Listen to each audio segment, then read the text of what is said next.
कल बदल गया, आज बदल गया, वक्त बदल गया, राज बदल गया।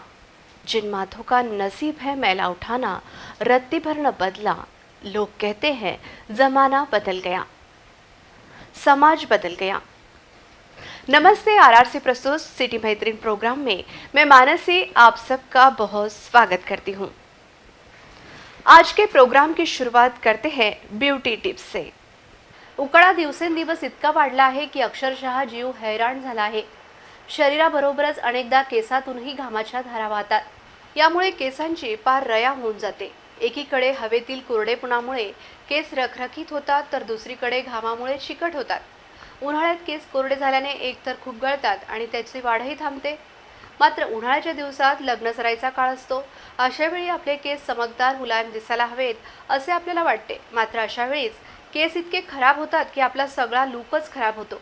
त्यामुळे उन्हाळ्यातही केस गळू नयेत आणि वाढावेत असे वाटत असेल तर काही गोष्टी आवर्जून करायला हव्यात। केसाचे सौंदर्य टिकवून ठेवायचे असेल तर कोणत्या गोष्टीची काळजी घ्यायची याविषयी जाणून घ्या। केसांचा पोत लक्षात घेऊन शॅम्पूची निवड करा। उन्हाळ्याच्या दिवसात केसांना खूप घाम येतो, त्यामुळे आठवड्यातून किमान 2 वेळा तरी केस धुवायला हवेत। आपले केस आणि त्याखालची त्वचा ड्राय असेल तर आपण सल्फेट शॅम्पू वापरू शकता। तसेच उन्हाळ्यात dead cells, hair styling products आणि कोंडा यापासून दूर राहायचे असेल तर क्लोरिफाईंग शॅम्पूचा वापर करायला हवा। कंडिशनर निवडताना केसांचे पोषण होण्यासाठी कंडिशनर अतिशय उपयुक्त असतो। बाजारात वेगवेगळ्या प्रकारचे कंडिशनर मिळतात। उन्हाळ्याच्या दिवसात आपल्या केसांना जो कंडिशनर सूट होतो तोच वापरलेला चांगला। कंडिशनर आपल्या केसांच्या प्रमाणात घेऊन तो केसांच्या मुळाशी न लावता केसांना लावायचा हवा।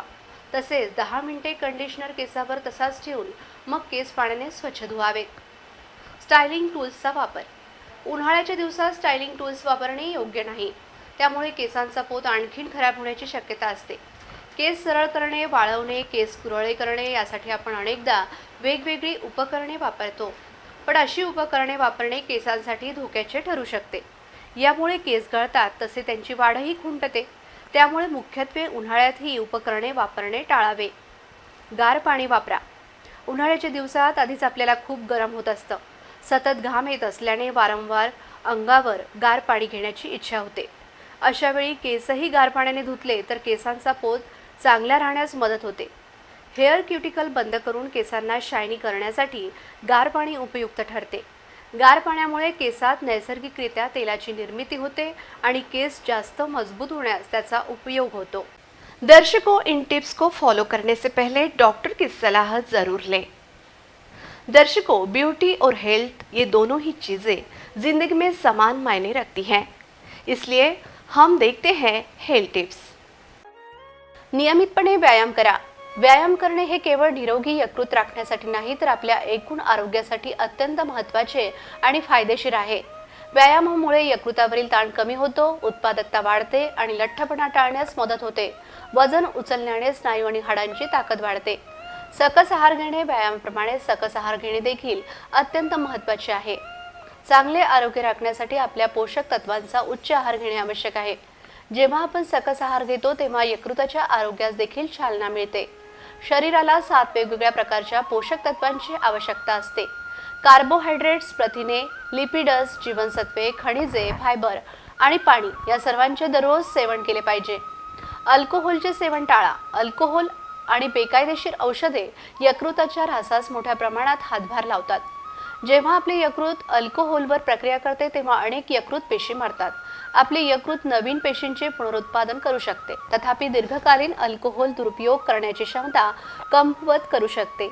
जास्त मद्यपान केल्यामुळे आपल्या यकृताला नुकसान होऊ शकते, त्यामुळे अल्कोहोलचे सेवन टाळा।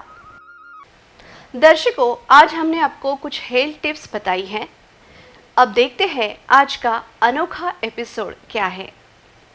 नमस्कार सिटी मैत्रिणींनो, तुम्हा सर्व महिला दर्शकांचं स्वागत आहे आजच्या आपल्या या खास एपिसोडमध्ये, जो खास असतो आपल्या सर्व सिटी मैत्रिणींसाठी। आणि मी पूजा तुम्हा सर्वांचं स्वागत करते आजच्या आपल्या एपिसोडमध्ये। मैत्रिणींनो, आपल्यापैकी बऱ्याच सख्या ह्या आपलं स्वतःचं आयुष्य ह्या वेगवेगळ्या भूमिकांवर जगत असतात। तशा आपल्या महिलांच्या वाट्याला अनेक भूमिका आलेल्या आहेत, पण या भूमिकांशिवाय ज्या आपण दररोज जगतो त्याशिवाय काही सख्या अशा आहेत की त्या वेगळ्या मार्गाने आपलं आयुष्य जगतात. आज आपल्या सिटी मैत्रीणच्या या कार्यक्रमामध्ये सहभागी असणारी आपली मैत्रीण ही एक शिक्षिका आहे, एक गृहिणी आहे, एक नाट्य कलावंत आहे, एक नाट्य दिग्दर्शिका आहे, एक उत्तम वक्ता आहे. अशा अनेक ज्या विशेषणं आपण तिला लावणार आहोत ते विशेषणं तिच्यासाठी कमीच असणार आहेत. कारण या मैत्रिणीने आपल्या वयाच्या 5व्या वर्षापासून नाटक क्षेत्रामध्ये काम केलेलं आहे. आणि हो, तुमच्या आमच्यासारख्या बऱ्याच अशा मैत्रिणी आहेत की ज्यांचं अकोलाच हेच सासर माहेर आहे. आणि अशाच आपल्या या मैत्रिणीचं सासर आणि माहेर हे अकोलाच आहे. आणि या अकोला आपल्या या जिल्ह्यामध्ये, अकोला जिल्ह्यामध्ये, आपल्या अकोला शहरामध्ये तिचं लहानपण गेलं. ती तरुण वयात तिने नाट्य कलावंत आणि नाट्य क्षेत्रामध्ये प्रवास घेतला आणि आपलं नाट्य कलावंताचं आयुष्य जगलं. त्यानंतर ती गृहिणी झाली, ती आई झाली. हे संपूर्ण घडलं आपल्या या अकोल्यात. आणि आपल्या अकोला जिल्ह्यातली ही नाट्य कलावंत जी आज आपल्याबरोबर सहभागी आहेत, सर्वप्रथम आपण तिचं स्वागत करूया आजच्या कार्यक्रमामध्ये. गीता बाली उनवणे. नमस्कार. तर गीता बाली ताईचं आजच्या आपल्या कार्यक्रमामध्ये खूप खूप स्वागत आहे. आणि आपल्या अकोल्याच्या सिटी मैत्रिणी तुम्हाला आज बघतात आहेत, महिला दर्शक बघतात आहे. आणि या महिला दर्शकांसाठी तुम्ही एक प्रेरणा आहात. कारण मी जे विशेषणं त्यांना लावलेली आहेत, खरंच त्यांना ते नावं सार्थकी कशासाठी आहेत, तर त्या सगळ्या गोष्टींची प्रेरणा घेण्यासाठी आपण आज त्यांच्याबरोबर भरपूर गप्पा करणार आहोत. तर आपण गीताताईंना सर्वात आधी विचारूया की त्यांचं बालपण हे आपल्या अकोल्यात गेलं, तर कुठल्या शाळेत आपण शिकल्या? मी मोहरीदेवी खंडेलवाल शाळेमध्ये शिकली आहे. आणि सगळं म्हणजे माझं 10वी पर्यंतचं शिक्षण मोहरीदेवी खंडेलवाल इथेच झालं. नंतर सीताबाई कला महाविद्यालयामध्ये माझं 11वी 12वी झालं. नंतर मग मी DED केलं. आणि संगीताचं मी MA पर्यंतचं शिक्षण मी सीताबाई कला महाविद्यालयामध्ये घेतलं. आणि माझं सगळं शिक्षण अकोल्यामध्येच झालं. अगदी जन्मभूमी कर्मभूमी माझी अकोलाच आहे. आणि हे अकोला अकोला अकोला अकोल्याला हायलाईट करण्यासाठी मी यासाठी बोलते आहे कारण त्यांचं सासर आणि माहेर अकोलाच आहे. तर यामागे पण एक सुंदर गोष्ट त्यांनी मला सांगितली आहे, ती आता सर्व आपल्या मैत्रिणींना पण सांगा. हो, म्हणतात ना की प्रत्येक यशस्वी व्यक्ती मागे त्याचा जोडीदार असतो, स्त्रीच असते किंवा पुरुषच असतो. तर माझ्या यशाच्या मागे माझे जे पती आहेत, माझे जे मित्र आहे, माझे बालसखा आणि माझे प्रियकर, माझे पती, हे माझ्या सगळ्या यशाच्या मागे आहेत. आणि इथेच आमची कॉलेजला भेट झाली आणि लहानपणापासून आम्ही एकमेकांना ओळखत होतो. आणि नंतर मग आमचा प्रेमविवाह झाला. आणि मग इथेच आम्ही अकोल्यामध्ये पूर्ण आयुष्य आमच्या म्हणजे प्रेम भरपूर जगलो. आणि अकोल्यातनी आम्हाला भरपूर काही दिलं आहे. म्हणजे हा जो काय वेगवेगळ्या क्षेत्रांमधला गीताताईंचा प्रवास आहे तो खरं खास तर या गोष्टीमुळे शक्य झाला की त्यांचं लहानपण, त्यांचं तरुणपण आणि त्यांचं वैवाहिक जीवन आता अकोल्यामध्येच व्यतीत होत आहे. तर नाट्य कलावंत आपण लहानपणापासून नाट्य क्षेत्राशी जुळलेले आहात. तर सर्वप्रथम जे नाटक आपण सादर केलं होतं रंगभूमीवर, ते नाटक आणि ते नावं कोणते आहेत? लहानपणी म्हणजे अगदी 5 वर्षाची असताना मी आपल्या अकोल्याचे रंगकर्मी आहेत, दत्तात्रय उमाळे म्हणून आहेत, आमच्या जुन्या शहरातच आहेत. आणि माझी मोठी बहीण ही रंगकर्मी होती, नाट्यकर्मी होती. आणि मी तिच्यासोबत रिहर्सलला जायचे. तर वयाच्या 5व्या वर्षी परी ग परी नावाचं त्यांनी बालनाट्य लिहिलेलं. आणि मला परी ग परीमध्ये परीची भूमिका मिळालेली, कारण गोरी पान आणि सळपातळ, तर त्यामुळे त्यांनी मला परीचा रोल दिला. पण झालं काय की परी असल्यामुळे मला डायलॉग एकही नव्हता. आणि मला ती गोष्ट इतकी बोचत होती, कारण माझ्या मैत्रिणी छान बोलायच्या आणि त्यांना मला काही नाही, एक असं हातामध्ये स्टार घेऊन मी छान परी फ्रॉक घालून अशी मध्ये उभी होती. आणि पूर्ण नाटकभर मला फक्त उभंच राहायचं होतं, काहीच नाही, मला एकही संवाद त्या नाटकामध्ये नव्हता. मग त्यानंतर सलग बालनाट्य केली मी. पण माझं ते पहिलं नाटक होतं, म्हणजे जिथनं माझा श्री गणेशा झाला खरं म्हणजे ह्या क्षेत्रामध्ये.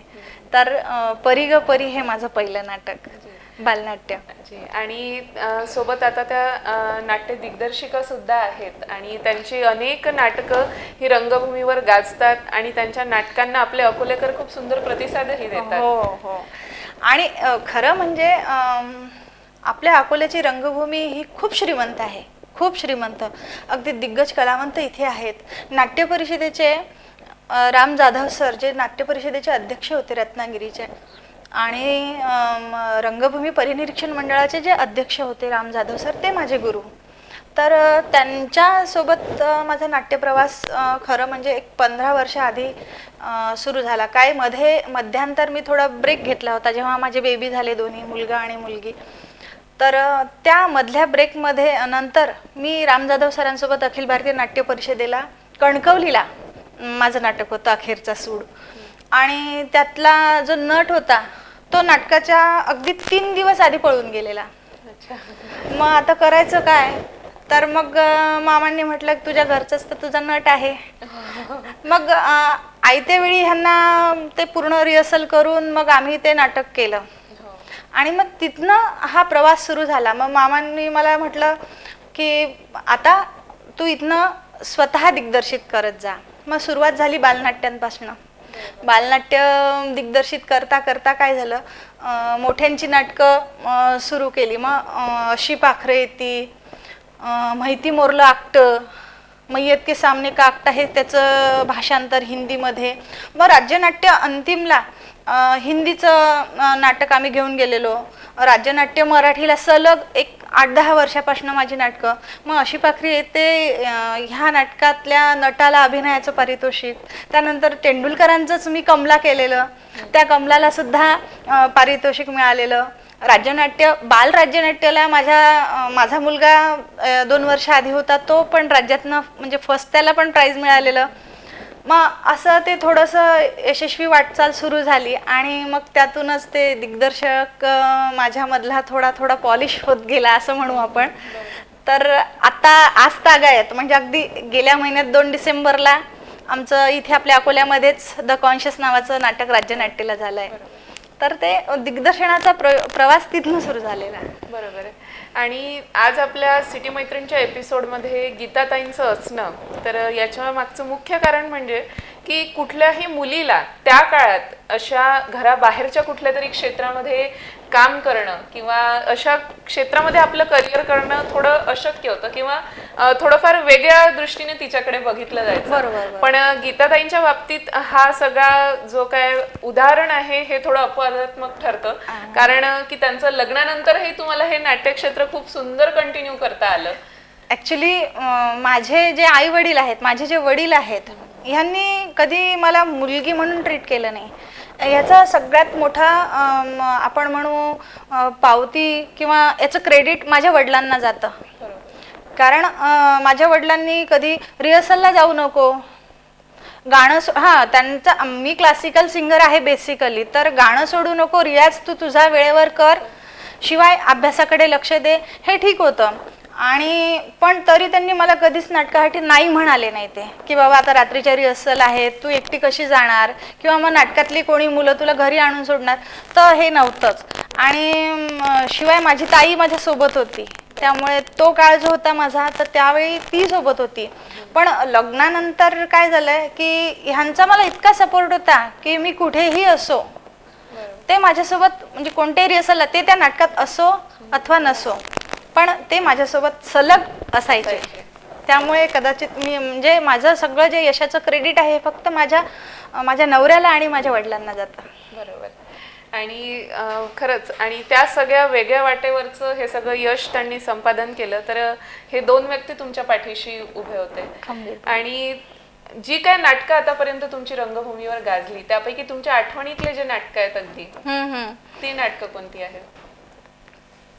तसं म्हणजे जसं आईला आपलं प्रत्येक बाळ प्रिय असतं, तसं एका दिग्दर्शकाला, कारण दिग्दर्शक हा पहिला प्रेक्षक असतो कुठल्याही नाटकाचा, तो जे इमॅजिन करतो, तो जे ठरवतो, आणि ते तसं ते घडत जातं.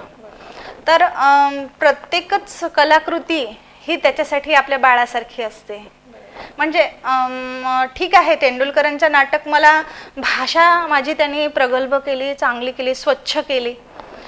पळशीकरांच्या नाटकांनी मला एक वेगळा व्ह्यू दिला नाटकांकडे पाहण्याचा, किंवा शिरवाडकरांच्या नाटकांनी वेगवेगळ्या भूमिका, नटसम्राट जेव्हा मी केलं तेव्हा वेगळ्या म्हणजे या भूमिकेतून त्या भूमिकेत कसं जायचं हे मला दिलं. मग प्रत्येक नाटकाने मला भरभरून दिलंय.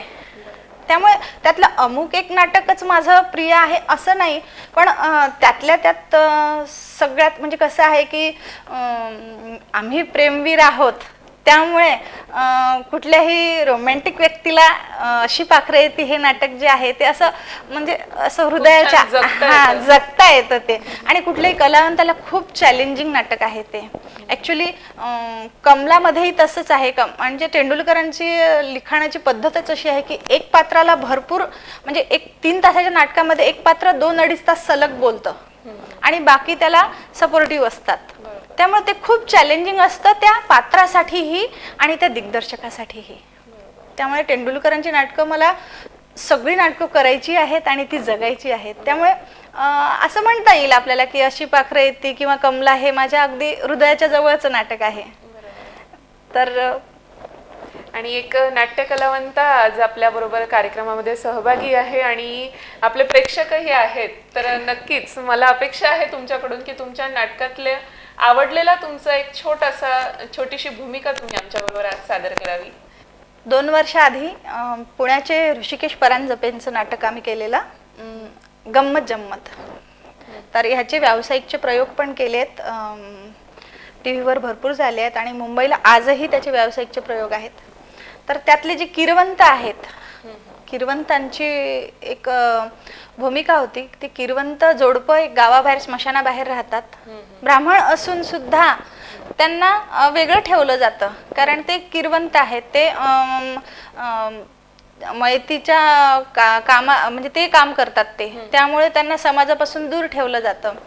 तर त्यातली जी किरवंत स्त्री आहे ब्राह्मणी, तिची जी भूमिका केली होती मी, तर ती तुम्हाला एक छोटंसं करून दाखवते. नाही ग, तू बोलतेस म्हणून तर मला बोलायला मिळतंय. नाही नाही तर कायम एकटी असते ग मी, कायम एकटी असते. आहे, पैसे आहेत, टीव्ही आहे, फ्रीज आहे, घर आहे, आहेत पैसे आहेत, पण ते आहेत स्मशानात जळणाऱ्या लाकडांसारखे. स्मशानातही चांदणं फुलतं ग, फुलतं, पण ते आम्हाला बघावं लागतं चितेच्याच प्रकाशामध्ये. दिवस आणि रात्रीचे 2 बांबू, त्यावर 7 वारांच्या 7 कामट्या आणि आमच्या मुलांच्या आशा अपेक्षा नाईलाजाच्या पांढऱ्या कापडाखाली करकचून बांधलेल्या.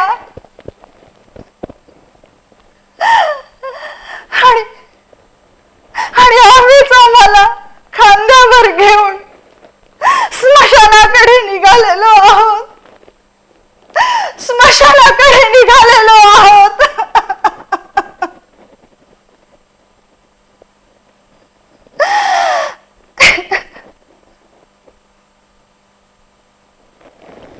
वा, बघितलंत मैत्रिणींनो, आपल्याला थोड्या वेळासाठी या एपिसोड मधून त्यांनी बाहेर नेलं होतं आणि त्यांच्या कलाकारितेची आणि त्यांच्या नाट्य क्षेत्राची एवढी सुंदर छाप त्यांनी आपल्या समोर मांडली. त्यांच्याही डोळ्यात अश्रू तरळले आणि थोड्या वेळात माझ्याही डोळ्यात पाणी आलं होतं खरंच. तर हे जे नाटकं आहेत हे माणसाला रंगभूमीवर त्यांच्या वास्तव्याशी जोडत असतात आणि थोड्या वेळासाठी आपण आपलं जग विसरून जातो. तर अशाच गीता बाली आज आपल्या कार्यक्रमामध्ये सहभागी आहेत की ज्यांनी रंगभूमीवर अनेक नाटकं केलेली आहेत. पण सोबतच शिक्षिका आणि त्यांच्यामधला आणखी एक सुंदर गुण म्हणजे त्या गायिका सुद्धा आहेत, कारण संगीताचंही शिक्षण त्यांनी घेतलेलं आहे. तर ह्या संगीताच्या शिक्षणाची सुरुवात कधी झाली? तसे माझे आई वडील हे वारकरी संप्रदायाचे बेसिकली, आणि मग घरी भजन वगैरे असलं की मग आम्ही सगळे गायचो लहानपणापासनं. आणि माझी जी ताई होती ती नाही आहे या जगात, पण ऍक्च्युली तिने मला गाण्याच्या क्लासला टाकलं होतं, कारण ती नाटक करायची, तर तिला संगीत नाटक करायची खूप इच्छा होती, पण तिला गळा नव्हता गाण्याचा. म्हणजे ऍक्च्युली ती गायची, तिला ज्ञानेश्वरी मुखोद्गत होती, पण ती गाऊ शकत नव्हती, क्लासिकल गाऊ शकत नव्हती. तर ह्या उद्देशाने तिने मला आळशी सरांकडे नेलं आणि सांगितलं की हिला तुम्ही क्लासिकल शिकवा. तर माझं उपांत्यपर्यंत आळशी सरांकडेच झालं संगीताचं शिक्षण. नंतर मग विशारदला मी येलरकर सरांकडे गेले. मग असं अकोल्यामध्ये माझं संगीताचं शिक्षण सुरू झालं. आणि मग कॉलेजला पण मी संगीताचेच विषय घेतले, कारण आवडती होती आणि करिअर मला त्यातच करायचं होतं. त्यामुळे तर एक अष्टपैलू व्यक्तिमत्व आहे आपल्या गीताताईंचं, आणि आपल्या मैत्रिणी तुम्हाला आता बघतात आहेत आणि मैत्रिणी ऐकतात आहेत.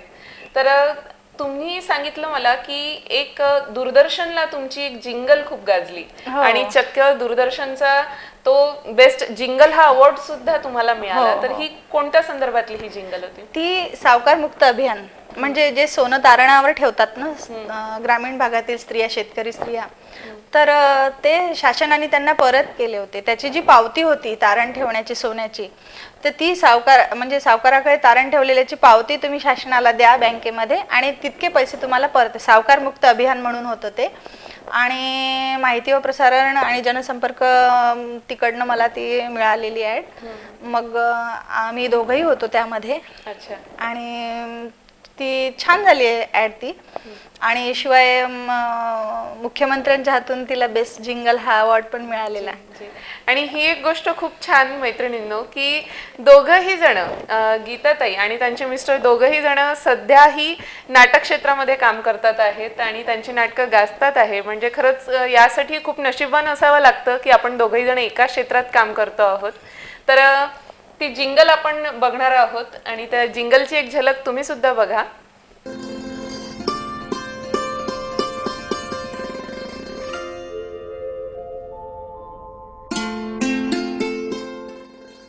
मारत राह.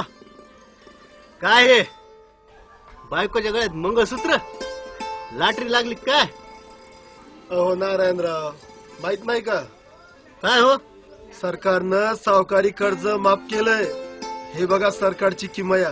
5 वर्षापासनं गहाण ठेवलेलं सौभाग्याचं लेणं परत मिळालंय.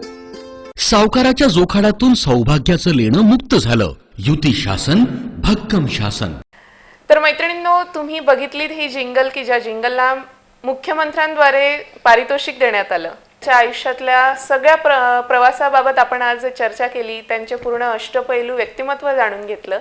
तर त्यांचा हा रंगभूमीपासूनचा थेट दूरदर्शन पर्यंतचा प्रवास, म्हणजे साम टीव्ही, त्यानंतर दूरदर्शन, नंतर सखी सह्याद्री अशा गाजलेल्या ठिकाणी सुद्धा त्यांचा आपल्याला सादरीकरण पाहायला मिळालं. तर आपण ज्या अगोदर ब्रेकच्या अगोदर जी जिंगल बघितली, तर ह्या जिंगल पर्यंतचा काय प्रवास होता तुमचा? मागच्या वर्षी साधारणतः मार्च महिन्यामध्ये मी दूरदर्शनचा सखी सह्याद्री हा कार्यक्रम केलेला. तर त्याआधी एका सिनेमाचं शूट झालेलं सासूर वाशिण म्हणून. आणि सासूर वाशिणमध्ये काय झालं की वाशिम आणि पुण्या साईडचे लोक होते. त्यांनी मला म्हटलं, मॅडम आमची एक फिशरीची ॲड आहे, तर ती तुम्ही करता का? ती साम टीव्ही मराठीला 6 महिने चालणार आहे. म्हटलं ठीक आहे, म्हटलं काही हरकत नाही. मेडिसिनची ॲड होती ती. मग आम्ही ती ॲड केलेली. मग ती ॲड शेंडगे सर आहेत निर्माता सखी सह्याद्री दूरदर्शन, तर त्यांनी पाहिली ती. आणि शिवाय माझी जिंगल पण त्यांनी पाहिलेली. तर ते म्हणले, मॅडम एक सखी सह्याद्रीला आम्हाला तुमचा 1 तासाचा कार्यक्रम हवा आहे. तर म्हटलं काही हरकत नाही. पण त्यांचा विषय होता कुटुंब व्यवस्था आणि असंतुलित नाती. आणि मग ते म्हणाले, मॅडम तुम्ही नाट्यक्षेत्र किंवा गाणं हे तुमचे विषय आहेत, मग हा तर सोशल सब्जेक्ट आहे, मग हा सामाजिक गोष्टींवर. तर म्हटलं ठीक आहे ना, आयुष्य पण एक अभ्यासक्रमच आहे हो. आणि आपण सोशल ऍक्टिव्हिटी जगत असतो. बरोबर. म्हटलं प्रत्यक्ष घेतलेलं ज्ञान कधी जास्त महत्वाचं. तर म्हणे मॅडम या मग तुम्ही. मग 1 तास माझा सखी सह्याद्रीला कार्यक्रम झालेला आणि मग त्यातनं मला ती जिंगल ॲड आणि ते सगळं मला मिळालेलं. आणि त्यातनंच सिनेमा पण मला 2 मराठी चित्रपट मिळाले होते, साळा आणि हळदीचा डाग म्हणून. अच्छा. आणि त्यात मग असा माझा प्रवास तो सिनेमाचा सुरू झाला तिथनं. चला, म्हणजे एक अकोल्यातला एक छोटासा बालनाट्य कलावंत आणि थेट चित्रपटांपर्यंत पोहोचला, तर खरंच आपल्या सगळ्या सिटी मैत्रिणींनो, आपल्या सर्व महिला वर्गांसाठी ही खूप अभिमानाची बाब आहे खरंच. आणि ज्याप्रमाणे गीतावलीताईंनी आपल्याला सांगितलं की अनेक विषयांवर त्यांनी व्याख्यान आणि म्हणजे त्यांचं वक्तृत्वही त्यांनी सादर केलेलं आहे. तर आज आपल्याला सगळ्या महिला दर्शक बघतात आहेत, तर त्या सर्व महिला दर्शकांसाठी तुम्ही काय सांगू इच्छिता की ज्यांच्याजवळ असे अनेक गुण आहेत पण त्यांना बाहेर काढण्याची संधी कधी मिळत नाही? ॲक्च्युली कसं आहे, मी माझ्या सगळ्या मैत्रिणींना नेहमी मोटिवेट करायचा, मदत करण्याचा खूप प्रयत्न करते नेहमी, की तुमच्यामध्ये जे गुण आहेत ते तुम्ही झाकून ठेवू नका. म्हणजे मी कसं पुढे जायचं, मी कसं करायचं, मला ते जमेल का, ही प्रश्न आपण स्वतःला विचारून आपण स्वतःची ऊर्जा कमी करतो. त्यामुळे जर आपण पॉझिटिव्ह विचार केला, प्रत्येक गोष्टीकडे सकारात्मक दृष्टीने पाहिलं, तर मला असं वाटतं की आपली ऊर्जाही वाढेल आणि आपण प्रत्येक गोष्टी आपलं जे बेस्ट आहे ते देऊ शकतो. बऱ्याच गृहिणी असतात त्या केक्स वगैरे छान करतात, आहे ना, बऱ्याच असतात मेहंदी मेकअप छान येतं त्यांना. तर असं पर्टिक्युलर जे सुटून गेलं, प्रत्येकाच्या आयुष्यामध्ये असतं की अरे च्या माझं ते राहून गेलं, तर हे आयुष्यातलं राहून गेलेलं शोधा आणि त्या दिशेने वाटचाल करा. आणि म्हणजे पुढे चालून तुम्ही प्रामाणिकपणे स्वतःला हे सांगू शकल्या पाहिजे एकांतामध्ये की मला जे जगायचं होतं ते मी जगले. कारण मग काय होतं की आपण नंतर काय करतो की कुटुंबाला हे सांगतो की तुझ्यासाठी मी ते सोडलेलं, नवऱ्याला त्यासाठी ब्लेम करतो, मुलांना आपण त्यासाठी ब्लेम करतो. खरं म्हणजे आपली कुठेतरी हिंमत कमी पडते करण्याची, कारण ज्याला जे करायचं असतं तो कसंही करतोच. त्यामुळे त्यात कोणाला ब्लेम करू नका आणि स्वतः सुरुवात तर करा.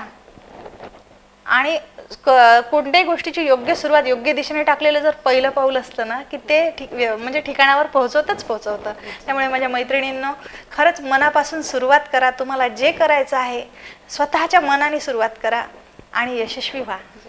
आणि आपल्या RRC सिटी मैत्रीणच्या या व्यासपीठामुळे, त्यांच्या या रंगमंचामुळे गेलेल्या वर्षामध्ये आमच्या सगळ्या सिटी मैत्रिणींना भरपूर काही जगता आलं, भरपूर काही इव्हेंट्स त्यांनी सेलिब्रेट केले आमच्या RRC सिटी मैत्रीणद्वारे.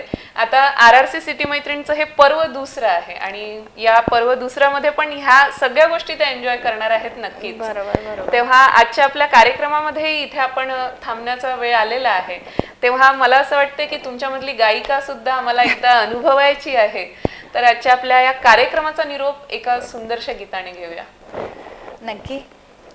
आणि तुमच्या RRCचा जो उपक्रम आहे, स्तुत्य उपक्रम आहे, महिलांना एक छान तुम्ही व्यासपीठ उपलब्ध करून दिलं आहे. महिलांना खरंच गरज असते एका स्पर्शाची, एक परिस्पर्श जो तुम्ही मिळवून दिलाय त्यांना. बरोबर. त्यामुळे खरंच मी तुमची ऋणी आहे. सगळ्या महिलांकडून मी तुमची आभारी आहे. धन्यवाद. आणि माझी अवस्था अशी आहे सध्या एक व्यक्ती म्हणून, तर ती मी तुम्हाला गाण्यातून सांगते.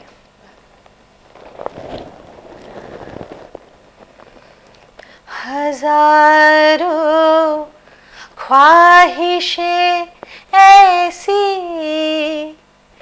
कि हर ख्वाहिश पे दम निकले,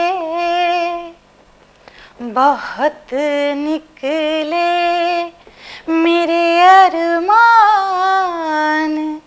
लेकिन फिर भी कम निकले. निकलना कुब्र से आदम का सुनते आ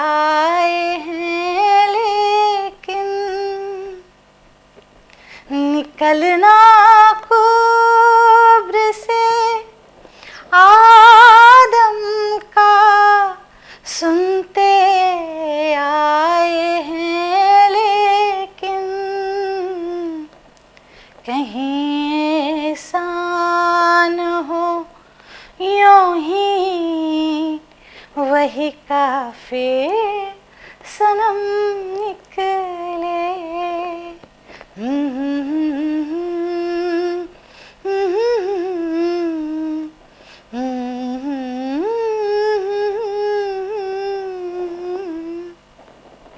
खूप छान, खूप सुंदर आणि धन्यवाद एवढ्या सुंदर शब्दात आणि गीताच्या रूपाने आपल्या या सिटी मैत्रीण पर्व दुसऱ्याला तुम्ही शुभेच्छा दिल्या या गाण्याच्या माध्यमातून. धन्यवाद. तेव्हा आजचा हा आपला एपिसोड इथे आपण थांबवित आहोत आणि तुमचा निरोप घेतो आहोत सिटी मैत्रिणींनो.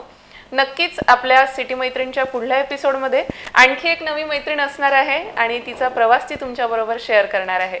तेव्हा आज आम्हाला रजा द्या. नमस्कार. न हुआ कभी भला बढ़ती इन कुरातियों और विकारों से, फैला कुप्रचार सदा इन बढ़ते मानसिक अत्याचारों से। दहेज शोषण उत्पीड़न से तुम यह जग मुक्त करा लेना। बाल श्रम बाल विवाह इन प्रथाओं को भी समाज से समूल मिटा देना। दोस्तों, वक्त हो चला है एक छोटे से ब्रेक का। ब्रेक के बाद फिर यही मिलेंगे. संपूर्ण वर्षभर विविध कार्यक्रम, सहल, स्पर्धा तुमच्यात दडलेल्या कलागुणांना सर्वांसमोर आणण्याची सुवर्ण संधी आणि तुम्हाला तुमच्या हक्काचे व्यासपीठ प्राप्त होणार आहे. ते म्हणजे फक्त आणि फक्त सिटी मैत्रीणच्या माध्यमातून. तर मग तयारीला लागा वर्षभर एन्जॉय करण्यासाठी आणि आजच आपली नोंदणी निश्चित करा. सिटी चॅनलच्या गांधी रोड स्थित कार्यालयात 500 रुपये नोंदणी शुल्क अदा करत नोंदणी करा. आणि हो मैत्रिणींनो, तुम्ही गिफ्ट घ्यायला विसरू नका. ऑफिस वेळेत तुम्ही सिटी चॅनलच्या गांधी रोड स्थित कार्यालयातून गिफ्ट घेऊन जाऊ शकता.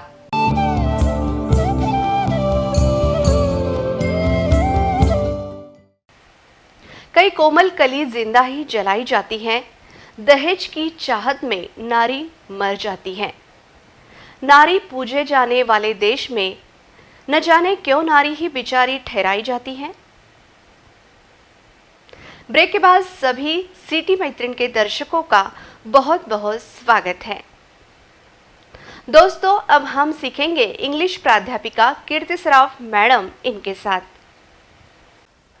Hello everyone, this is Kirti Saraf and I would like to welcome you in today's English speaking session. नमस्कार दर्शक हो, मी कीर्ती सराफ आजच्या इंग्लिश स्पीकिंग सेशनमध्ये आपल्या सगळ्यांचं स्वागत करते. Hello everyone, this is Kirti Saraf and I would like to welcome you in today's English speaking session. मित्रांनो, आजपर्यंत आपण रोज नवीन नवीन कन्स्ट्रक्शन शिकत आहोत. आज आपण शिकणार आहोत कन्स्ट्रक्शन न शिकता आपण एक थोडंसं जनरल नॉलेज शिकणार आहोत इंग्लिशमधलं, जे आपल्या डे टू डे लाईफमध्ये खूप कामात येतं. आपण शिकणार आहोत आज रिलेशनशिपच्या बाबतीत, म्हणजे आपले नातेसंबंध जे असतात त्याच्या बाबतीत आपण शिकणार आहोत. ते पण इंग्लिशमधून. आपल्या इंडियामध्ये आपण नातेसंबंध बरेच जपतो as compared to foreign countries. Yes, तर त्याला प्रत्येकाला मी जसं तुम्हाला सांगितलं आहे की प्रत्येक मराठी शब्दाला इंग्रजी शब्द असणारच आहे, है ना. फक्त आपल्याला तो शोधायचा आहे की याला इंग्लिशमध्ये काय म्हणतात. ओके, तर आज आपलं सेशनचं टॉपिक आहे रिलेशनशिप किंवा नातेसंबंध. त्याच्याबद्दल आपण जाणून घेणार आहोत. सगळ्यात पहिली रिलेशनशिप आपल्या लाईफमध्ये येते, दॅट इज आई आणि बाबा, हो ना. आपले पेरेंट्स, आपले पालक. ओके, पेरेंट्स म्हणजे पालक. ओके, मग आई आणि बाबा. मग आता आई म्हणजे आईला म्हणतात मदर, बाबांना म्हणतात फादर. आपण आईला मॉम म्हणतो किंवा बाबांना डॅड म्हणतात किंवा फादर पण म्हणतात. ठीक आहे, जसं आपण आई बाबा म्हणतो मराठीमध्ये, मा पापा म्हणतो हिंदीमध्ये, मम्मी पप्पा म्हणतो, तसंच मम्मी पप्पा हा ॲक्च्युली इंग्लिश वर्ड आहे. मॉम डॅड, ओके, हे इंग्लिशमध्ये म्हणतात.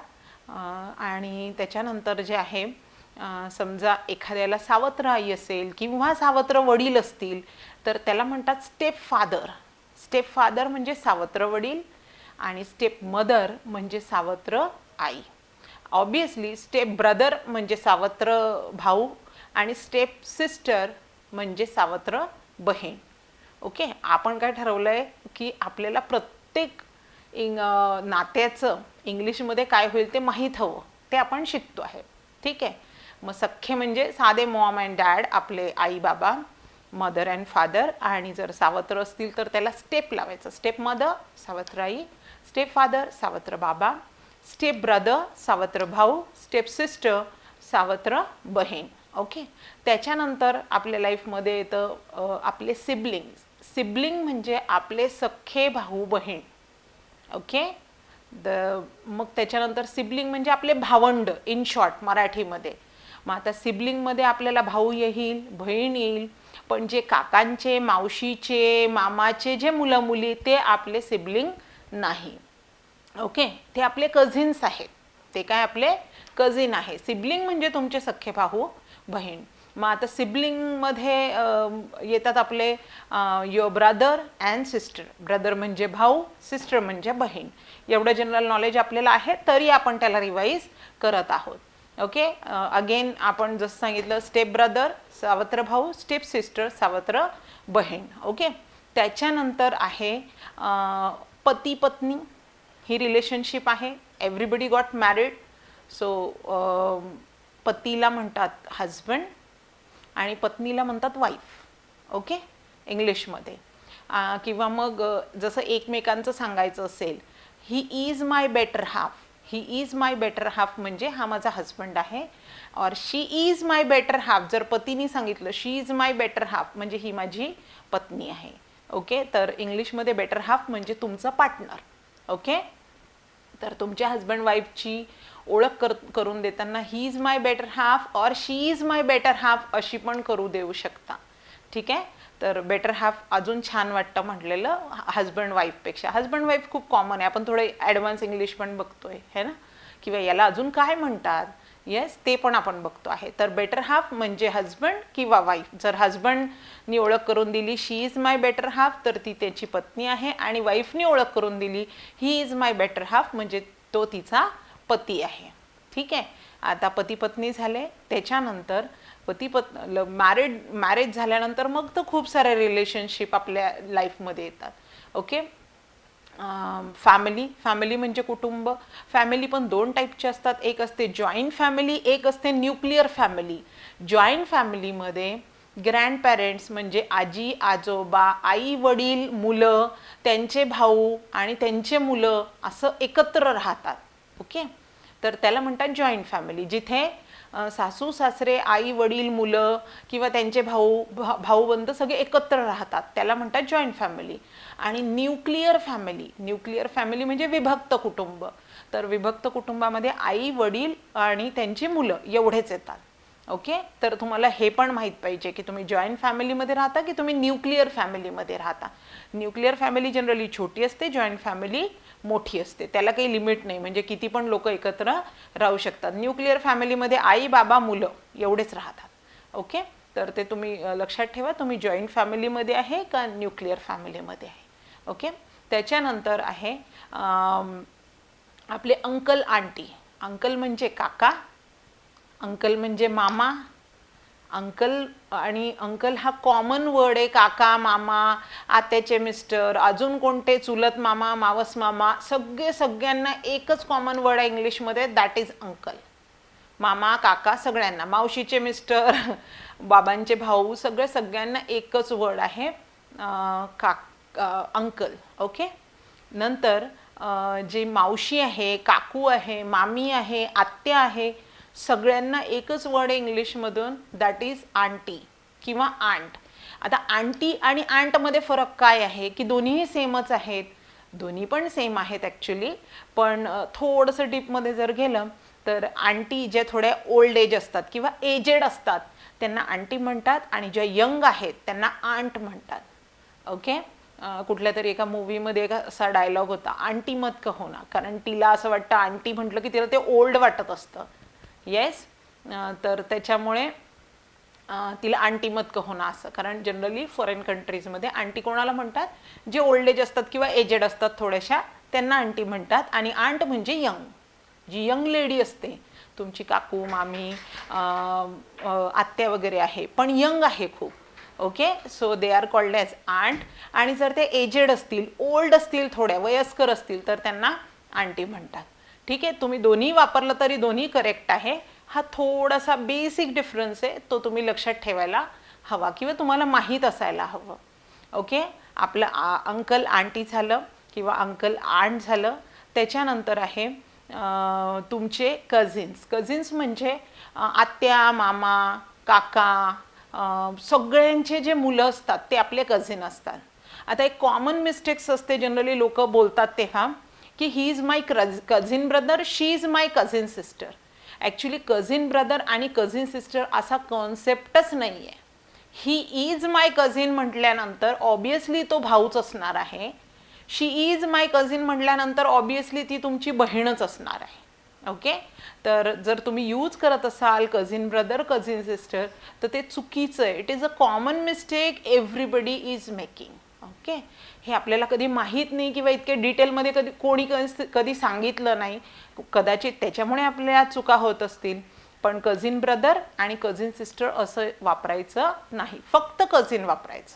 ठीक आहे, he is my cousin or these are my cousins. मग आता कझिनमध्ये मामाचे मुलं, मावशीचे मुलं, काकूचे मुलं, आत्याचे मुलं, मुली सगळे आले.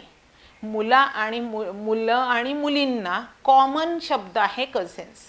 ओके, तुमच्या सख्या भाऊ बहिणींव्यतिरिक्त जे कोणी तुमचे भाऊ बहीण आहे, चुलत, मामे, मावस भाऊ, आते भाऊ, बहिणी, त्या सगळ्या कझिनमध्ये इन्व्हॉल्व्ह होतात. ओके, त्याच्यानंतर आहे आपलं ग्रँडपेरेंट्स. हे ग्रँडपेरेंट्स म्हणजे आपले आजी आजोबा. Commonly they are called as grandparents. Parents म्हणजे आपले पालक, ग्रँडपेरेंट्स म्हणजे आजी आजोबा. मग त्या आजी आजोबा दोन असतात आपल्याला. एक असतात आईचे आई वडील, दुसरे असतात वडिलांचे आई वडील. मग आता आईचे आई वडील म्हणजे maternal grandmother, maternal grandfather. Okay, maternal grandmother म्हणजे आईची आई, मॅटर्नल ग्रँडफादर म्हणजे आईचे बाबा. त्याचप्रमाणे आता बाबांकडचे, पप्पांकडचे पाहिजे आपल्याला. पप्पांकडचं पॅटर्नल असं पण लक्षात ठेवू शकता तुम्ही. पॅटर्नल ग्रँडफादर म्हणजे बाबांचे बाबा किंवा वडिलांचे बाबा. पॅटर्नल ग्रँडमदर म्हणजे वडिलांची आई. अशा प्रकारे त्याला पण एक स्पेसिफिक वर्ड आहे. मॅटर्नल म्हणजे आईकडचे आणि पॅटर्नल म्हणजे बाबांकडचे.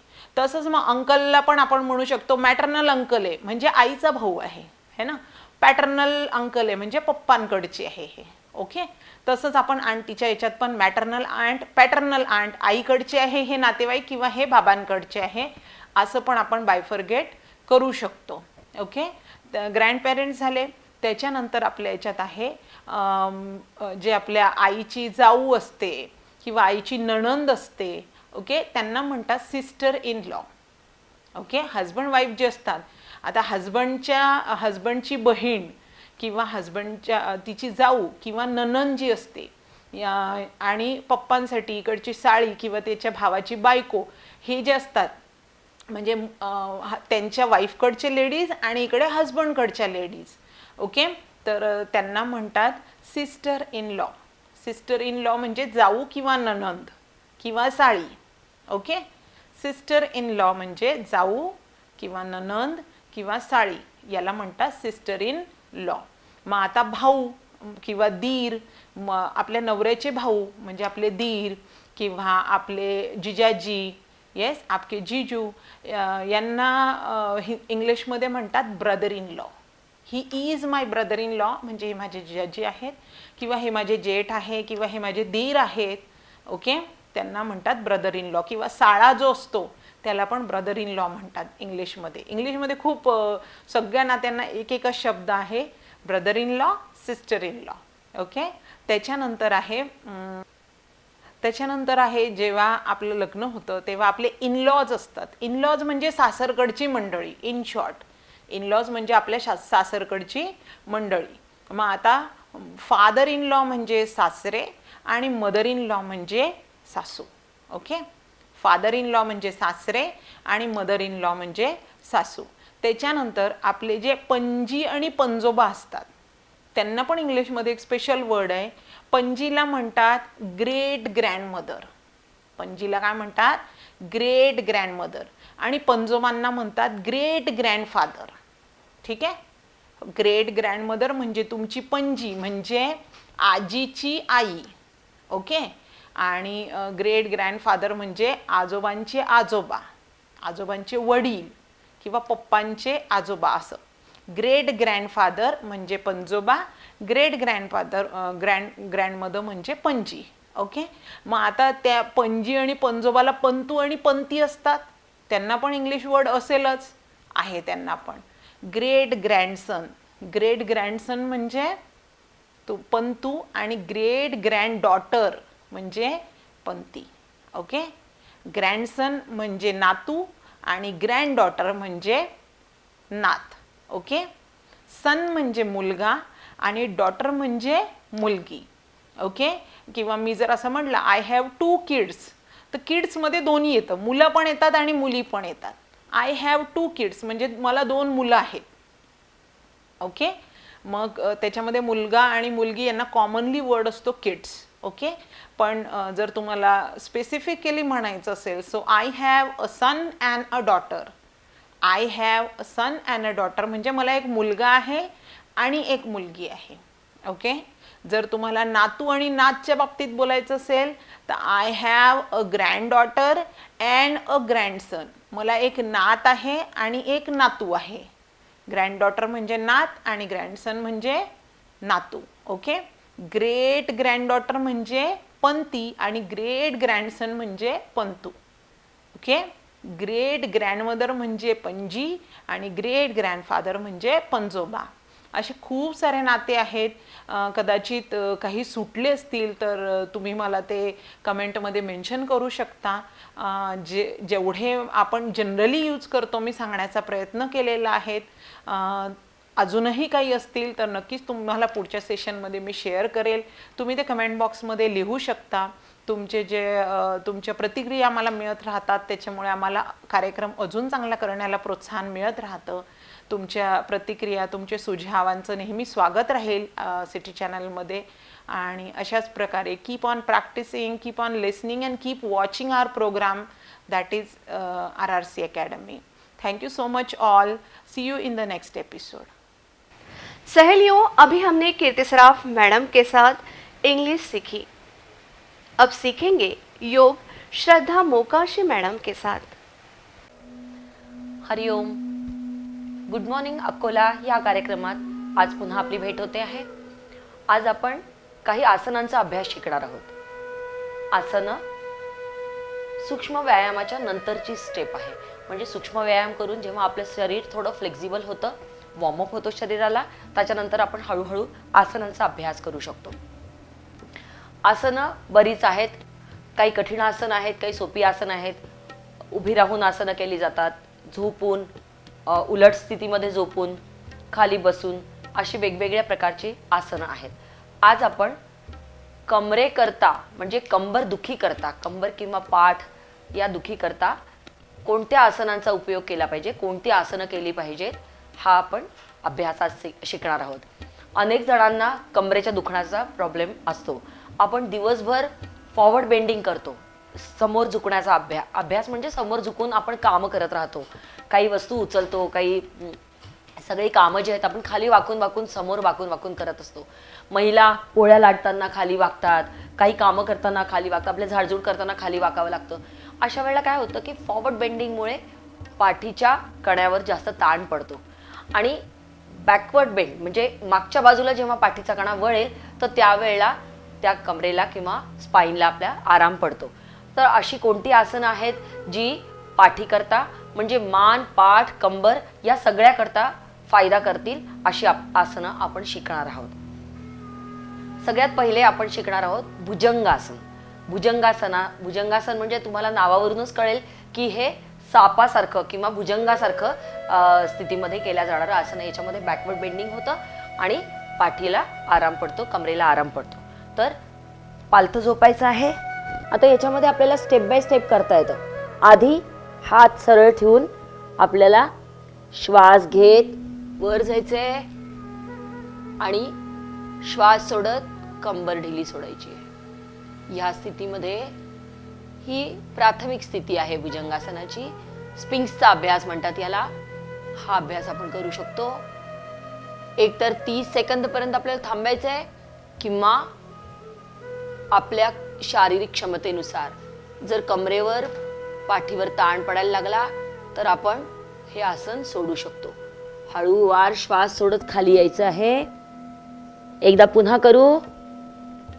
श्वास घेत वर वर. आता शरीर ढिलं सोडायचं. श्वास नॉर्मल आणि श्वास सोडत सोडत कंबर ढिली सोडायची. ज्या ठिकाणी कमरेला ताण जाणवतो तो भाग हळूहळू ढिला सोडायचा आहे. श्वास सोडत सोडत खाली यायचं आहे. काही दिवस अशा प्रकारे अभ्यास केल्यानंतर पुढची स्टेप घ्यायची आहे. थोडे हात खांद्याजवळ ठेवायचे, खांद्याला चिटकवून. स्थिती हीच राहील. पाय जोडलेले, टाचा जोडलेल्या, हनुवटी जमिनीवर आणि श्वास घेत घेत हळूहळू शरीर वर उचलायचं आहे आणि हात सरळ करायचे. वर बघायचं. हळूहळू श्वास सोडत सोडत कंबर ढिली सोडायची आहे. आपल्या क्षमतेनुसार, आपल्या कपॅसिटीनुसार थांबायचं. जे थांबू शकत असतील त्यांनी 30 सेकंद पर्यंत थांबायचं आणि श्वास सोडत सोडत हळूहळू खाली यायचं. प्रत्येक आसन घेताना सुद्धा हळू घ्यायचं आहे, सोडताना सुद्धा हळू सोडायचं आहे. घाई करायची नाही. आता तिसरा प्रकार, आणखी थोडा आपल्याला बेंड करता येईल. हात थोडे खांद्याच्या खाली ठेवायचे आहे. स्टेप बाय स्टेप आपण हे आसन शिकतो आहे. भुजंगासन. श्वास घेत वर वर, पूर्णतः वर. आता बघा कमरेवर जास्त ताण पडतो आहे. श्वास सोडत कंबर ढिली सोडा.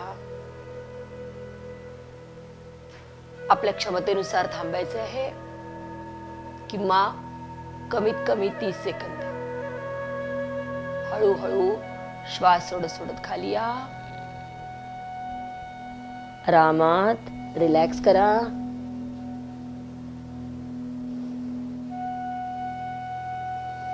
आता या आसनाचं पूरक आसन म्हणजे अपोजिट. तर याच्या पूरक आसन आहे शलभासन. शलभासन करता आपण एक एक पायाने आधी करून पाहू आणि मग दोन्ही पायाने करू. शलभासन करता हनुवटी जमिनीला लावून ठेवायची आहे.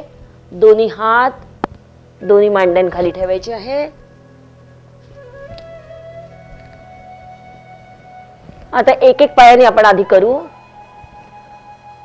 श्वास घेत एक पाय वर आणि दुसऱ्या पायाचा सपोर्ट द्यायचा आहे खालून. या स्थितीमध्ये थांबायचं आहे. 30 सेकंद पर्यंत किंवा आपल्या क्षमतेनुसार. आरामात हळू खाली यायचं आहे. पायांना पटकायचं नाही, आपटायचं नाही, हळूहळू खाली आणायचं. दुसऱ्या पायाने हीच क्रिया करूया.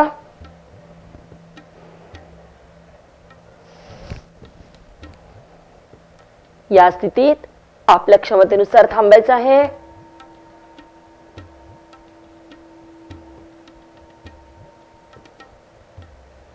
श्वास सोडत आरामात पाय खाली आणायचा आहे. हात हनुवटी खाली ठेवून विश्राम.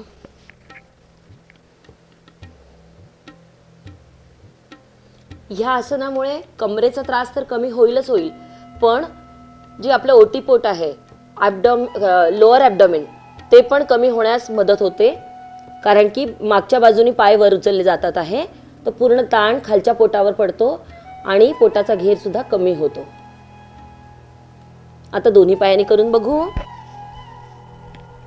हनुवटी जमिनीला लावून ठेवायची आहे. दोन्ही हात दोन्ही मांड्यांखाली ठेवायचे आहेत. श्वास घेत दोन्ही पाय गुडघ्यात सरळ ठेवत एकत्र वर उचलायचे आहे आणि हनुवटी जमिनीला लावून ठेवायची आहे. जितकं वर उचललं जाईल तितकं वर उचलायचं आहे. या स्थितीमध्ये आपल्या क्षमतेनुसार किंवा 30 सेकंद थांबण्याचा प्रयत्न करायचा आहे. आरामात हळूहळू पाय खाली आणायचे आणि विश्राम. रिलॅक्स. या स्थितीमध्ये आपण शरीर ढिलं सोडू शकतो.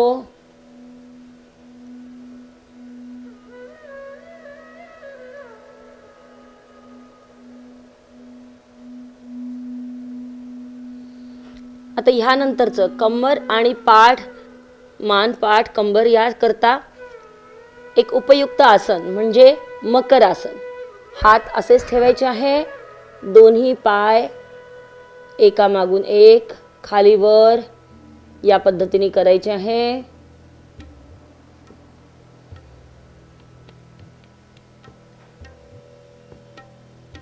दहा 15 वेळा केलं तरी चालेल.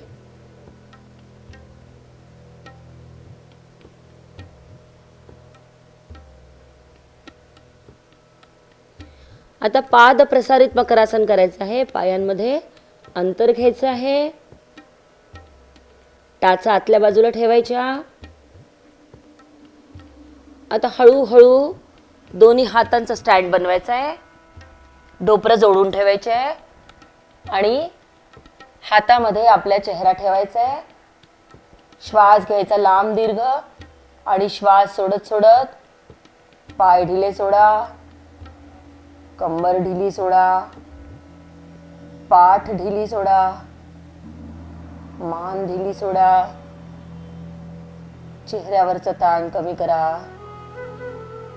श्वास घेऊन सोडताना पूर्ण शरीर ढिलं सोडायचं आहे आणि कमरेमध्ये जिथे आपल्याला ताण पडतो, जिथे दुखतं, त्या ठिकाणी आपलं लक्ष केंद्रित करायचं आहे.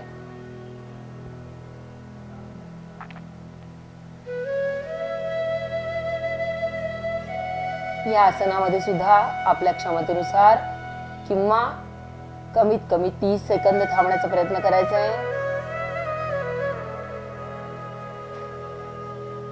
आता हळूच ढोपरांना थोडं समोर सरकवायचं.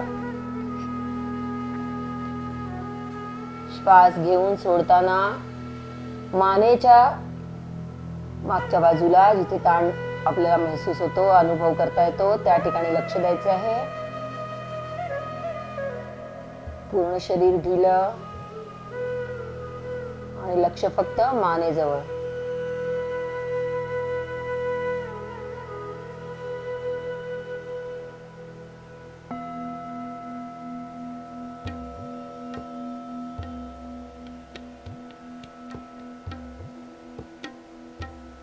रिलॅक्स.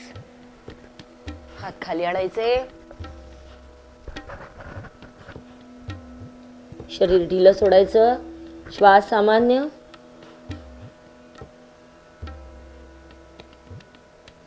अशा पद्धतीने आपण हे तिसरं आसन शिकलेलो आहे.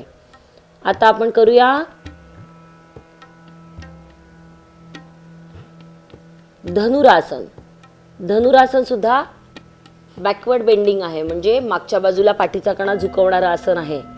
आता धनुरासन ज्यांना बीपी आहे किंवा हार्टचा त्रास आहे त्यांनी धनुरासन करायचं नाही आहे. बाकी सगळेजण आपल्या आपल्या क्षमतेनुसार करू शकतात. लहान मुलं किंवा जे फ्लेक्झिबल आहेत ते पूर्ण धनुरासन सुद्धा करू शकतात. याच्यामध्ये आपण सरळ धनुरासन शिकणार आहोत. याच्यामध्ये हनुवटी जमिनीला लावायची. दोन्ही पाय फोल्ड करून दोन्ही पायाचे जे टखने आहे, अँकल, ते पकडायचे आहे. श्वास घेत पूर्ण शरीर वर उचलायचं आहे आणि नाभीवर आपला भार घ्यायचा आहे, पोटावर. श्वास घेत वर उचला. गुडघे सुद्धा वर उचलायचे आहे. या स्थितीमध्ये आपल्या क्षमतेनुसार थांबायचे आहे. कमीत कमी 30 सेकंद. जर आपण थांबू शकलो तर ठीक, नाहीतर आपण आसन सोडून पुन्हा आसन धरू शकता. या आसनामुळे आपलं रक्ताभिसरण खूप चांगलं होतं शरीरामध्ये. पाठीच्या कणाला चांगला आराम मिळतो. हळूहळू श्वास सोडत आसन सोडायचं आहे. यानंतर तुम्ही शवासन सुद्धा करू शकता किंवा या अशा उलट स्थितीमध्ये सुद्धा तुम्ही विश्राम करू शकता.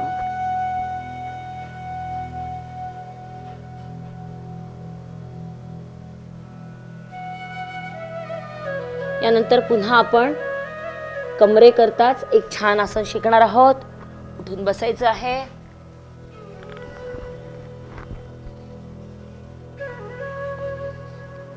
गुडघ्यांवर उभं राहायचं आहे. दोन्ही पायांमध्ये थोडंसं अंतर घ्यायचं आहे. आता ज्या लोकांना सुरुवातीला अभ्यास शिकायचा असतो त्यांनी एक हाताने अभ्यास केला तरी चालतो. ठीक आहे, तर आपण एक हाताने अभ्यास आधी कसा करायचा ते शिकूया. पायाचा टखना, अँकल पकडायचं आहे. एक हात सरळ करायचा आहे. या स्थितीमध्ये आपल्या क्षमतेनुसार थांबूया.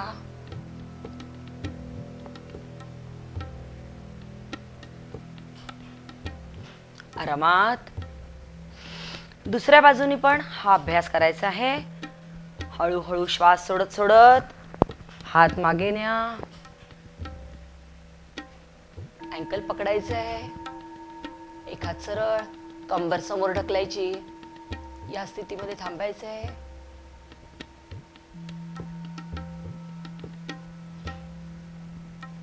हळूच हात खाली आणायचे. आता उष्ट्रासन करण्याकरता आपल्याला कमरेला जास्त मागे बाक द्यायचे आहे. त्याच्याकरता आपण काय करू की कमरेवर हात ठेवून थोडं वाकण्याचा प्रयत्न करू मागच्या बाजूला. श्वास सोडत सोडत हळूहळू मागे जा. कंबर समोर ढकलायची आहे. डोळे उघडे ठेवायचे कारण की बॅलन्स करायचे आहे. या स्थितीमध्ये थोडा वेळ थांबायचं.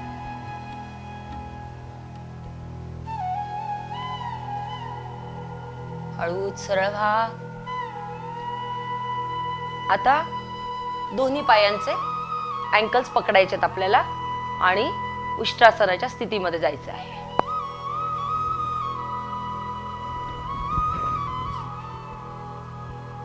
मान मागे टाकायची, कंबर समोर ढकलायची. या स्थितीमध्ये आपल्या क्षमतेनुसार किंवा 30 सेकंद.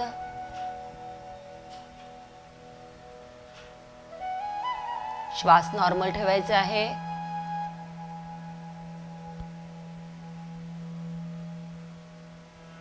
हळूच श्वास घेत आसन सोडायचं आहे. आणि ही जी 5 आसनं आहेत, आपण कोणती कोणती आसनं शिकलोय मग? एक भुजंगासन, कंबर मान पाठ या त्रासापासून आपल्याला आराम पडण्याकरता आपण 5 आसनं शिकलेलो आहे.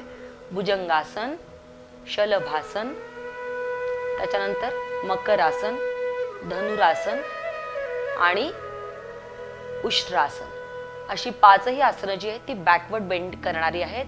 पाठीच्या कडाला मागच्या बाजूला वळवणारी आहेत. त्याच्यामुळे आपल्याला कमरेचा, पाठीचा, मानेचा त्रास कमी होणार आहे. तर ही आसनं आपण रोज याची प्रॅक्टिस केली. जर खूप जास्त त्रास असेल कमरेमध्ये तर काही अभ्यास करायचा नाहीये. तुम्ही फक्त मकरासनामध्ये रिलॅक्स केलं तरी चालतं किंवा तुम्ही साधं शवासनमध्ये रिलॅक्स केलं तरी चालतं. पण थोडा थोडा त्रास असेल आणि तो त्रास कमी करायचा आहे, वाढू नये याच्याकरता आपण या आसनांचा अभ्यास रेग्युलरली करायला पाहिजे, नियमित करायला पाहिजे. जर आपल्याला पाठीचा, कमरेचा त्रास कमी करायचा असेल तर. आज इथेच थांबूया. उद्याच्या एपिसोडमध्ये पुन्हा भेटू. तोपर्यंत हरिओम तत्सत. दर्शकों, खुद को स्वस्थ और तंदुरुस्त रखने के लिए योग जरूर करें. आज के लिए इतना ही. अब वक्त हो चला है अलविदा कहने का. तो फिर मिलेंगे इसी समय इसी जगह. तब तक के लिए नमस्कार.